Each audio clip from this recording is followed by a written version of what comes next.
Hi, I'm Lou, and today I'm going to make an outdoor cat house. We have 3 barn cats. They all hang out in the pole barn where there's no heat. In parts, we'll use this sealed plastic tub by Sterilite, a piece of foam of your choice, and a small animal heated pad by K&H, and some thin gauge wire. Here's one of my helpers. We'll put the heater over to one side so the cat has the option of hot or not. You want the cord to come out here towards the middle so it doesn't hit the latches. It's an absolute perfect fit here, but we'll have to cut right here for the cord. There's the bottom of the house, there's the top, and we're gonna cut a door here. There's the cat door, and I cut the scrap into 4 squares. I cut foam to fit here. We're gonna use those to hold down the corners of the foam with wire.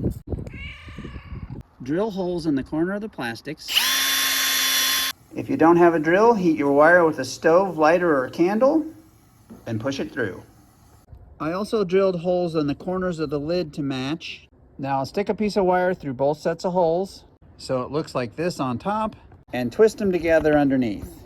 Drill 2 holes in each corner of your heating pad, there and there, and hold them down with wire loops twisted underneath.